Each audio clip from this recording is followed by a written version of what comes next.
अस्सलामु अलैकुम वरहमतुल्लाहि वबरकातुहू। आज की दूसरी वीडियो में इंशाल्लाह हम नए नज़रियात का जो एक नया सिलसिला हमने शुरू किया है, जदीद नज़रियात या इज़म्स को जानेंगे। तो आज इंशाल्लाह कोशिश होगी कि हम दो नज़रियात से मुतालिक यानी इल्हाद, एथीज़म और दहरियत की तारीफ़ को जानेंगे और उसकी कितनी अक़साम है उसको जानेंगे। जैसा कि पिछली वीडियो में मैंने बयान किया था कि जब तक हम जंग के बारे में या मौजूदा सूरत हाल को नहीं समझेंगे, जब तक हम जो है दुश्मन के मुकाबले से या उसके तरीक़े कार्रवाई से या उसके किए जाने वाले हमलों से अपने आप को महफूज नहीं कर सकते। और ये बात भी खूब वाज़ेह हो चुकी थी कि पिछले माजी में अगर हम देखते हैं तो जंग का तरीक़ेकार वो कदर मुख्तलिफ था, जबकि अब जो लड़ाई है या जंग जो है वो जहन से जहन की तरफ है।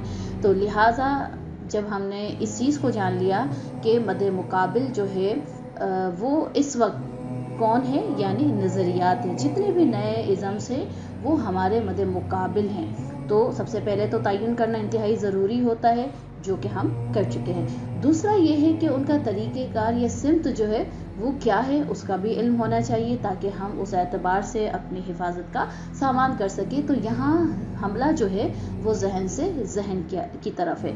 और तीसरी बात जो इंतहाई ज़रूरी होती है वो ये कि उनका हथियार क्या है। तो जी हाँ, उनका हथियार तसनीफ़, तकारीर, मीडिया, अखबार और रसाइल और सेमिनार वगैरह हैं, जिनके ज़रिए वो लोगों की जहन साजी करते हैं। तो इन बुनियादी बातों का भी इल्म होना इंतहाई ज़रूरी है। चलते हैं अब उन तमाम नए नज़रियात की तरफ और इज़म्स की तरफ, और इंशाल्लाह कोशिश करते हैं बहुत ही आसान अंदाज में आपको तमाम नज़रियात को समझा सकें, ताकि हम अपने ईमान की हिफाजत कर सकें। तो आज का हमारा जो इंतखाब है वो है इल्हाद यानी एथीज़म या दहरियत भी किसे कहते हैं। अच्छा, अब है क्या इल्हाद? इल्हाद का मतलब होता है हक़ से मुनहरिफ होना, यानी सीधे रास्ते से हटकर दूसरे की तरफ माइल होना।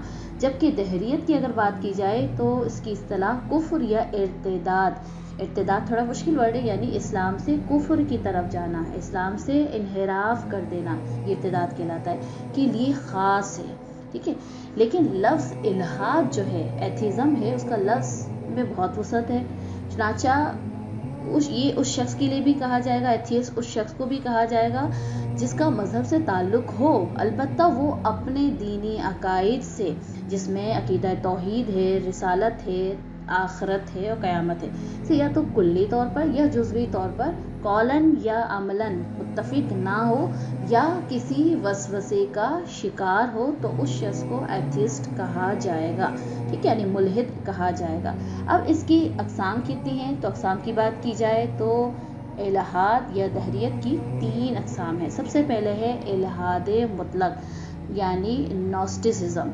इसके बाद दूसरी किस्म है ला अदरियत एग्नोस्टिसिज्म, और तीसरी है मुअत्तला यानी देइज़्म। अब चलते हैं इन तमाम की तफसीलात की तरफ। किस्म है इल्हाद मुतलक यानी नोस्टिसिज्म, खुदा के वजूद का बिल्कुल इनकार करना, कायनात के वजूद को एक हादसा और इत्तेफाक समझना, और कायनात को जारी व सारी रहने को कानून फितरत कहना, यानी लॉ ऑफ नेचर कहना इनका नज़रिया है। दूसरी किस्म है ला अदरियत यानी एग्नोस्टिसिज्म।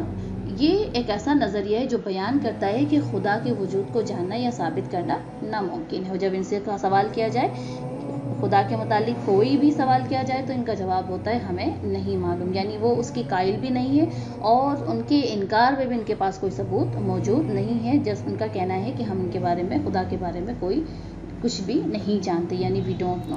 तो ये है ला अदरियत यानी एग्नोस्टिसिज्म।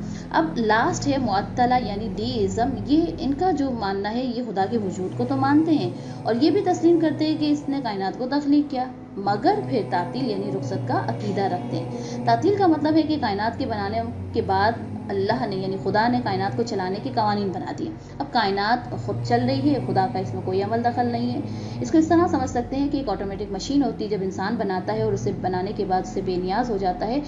इनका भी नज़रिया यही है कि खुदा ने कायनात तो बनाई और ऐसे कवानीन बना दिए, अब खुदा जो है इस कायनात से बेनियाज हो गया, कायनात जो है वो खुद जो है वो चल रही है। तो ये तो थे इल्हाद और दहरियत की 3 जो है बड़ी अक़साम, जिसकी हमने तफसीलात जानी, जिनके अंदर जो है तीनों नज़रियात के अंदर जो है काफ़ी फ़र्क पाया जाता है। अब आते हैं इसकी मकबूलियत के हवाले से।